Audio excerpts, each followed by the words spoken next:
ಮತ್ತು ದರ್ಜಿ. ಒಂದು ಹಳ್ಳಿಯಲ್ಲಿ ಒಂದು ಆನೆಯು ಇದ್ದಿತ್ತು. ಅದು ಪ್ರತಿದಿನ ಒಂದು ಕೊಳದಲ್ಲಿ ಸ್ನಾನ ಮಾಡಲು ಹೋಗುತ್ತಿತ್ತು. ಮಾರ್ಗ ಮಧ್ಯದಲ್ಲಿ ಒಂದು ದರ್ಜಿಯ ಅಂಗಡಿ ಇತ್ತು.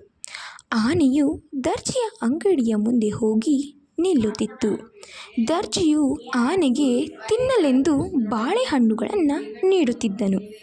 ಆನೆಯು ಸ್ನಾನ ಮಾಡಿದ ನಂತರ ಕೊಳದಿಂದ ಕಮಲದ ಹೂವನ್ನು ತಂದು ದರ್ಜಿಗೆ ಕೊಡುತ್ತಿತ್ತು. ಒಂದು ದಿನ ದರ್ಜಿಯು ಯಾವುದೋ ವಿಷಯದಲ್ಲಿ ಕೋಪಗೊಂಡಿದ್ದನು. ಆ ದಿನ ಆನೆಯು ಅವನ ಅಂಗಡಿಯ ಬಳಿ ಬಂದಾಗ ಅವನು ಅದಕ್ಕೆ ಬಾಳೆಹಣ್ಣುಗಳನ್ನು ನೀಡಲಿಲ್ಲ. ಬದಲಾಗಿ ತನ್ನಲ್ಲಿದ್ದ ಸೂಜಿಯಿಂದ ಆನೆಯ ಸೊಂಡಿಲನ್ನು ಚುಚ್ಚಿದನು. ಆನೆಗೆ ಬಹಳ ದುಃಖವಾಯಿತು. ಅದಕ್ಕೆ ಕೋಪವು ಬಂದಿತು. ಅದು ಒಂದು ಕೊಳದಲ್ಲಿ ಸ್ನಾನ ಮಾಡಿದ ನಂತರ ಕಮಲದ ಹೂವನ್ನು ಕಿತ್ತುಕೊಳ್ಳಲಿಲ್ಲ. ಬದಲಿಗೆ ತನ್ನ ಸೊಂಡಲಿನಿಂದ ಕೊಳದಲ್ಲಿದ್ದ ಕೆಸರನ್ನು ತುಂಬಿಸಿಕೊಂಡಿತು.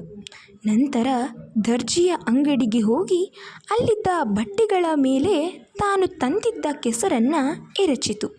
ಇದನ್ನು ನೋಡಿ ದರ್ಜಿಯು ದುಃಖದಿಂದ ತಲೆಯ ಮೇಲೆ ಕೈ ಹೊತ್ತು ಕುಳಿತನು. ಇದರಿಂದ ನೀವು ಕಲಿಯಬೇಕಾದ ನೀತಿ: ಕೆಟ್ಟ ನಡವಳಿಕೆಯು ಗೆಳೆಯರನ್ನು ಶತ್ರುಗಳನ್ನಾಗಿ ಬದಲಾಯಿಸಬಹುದು.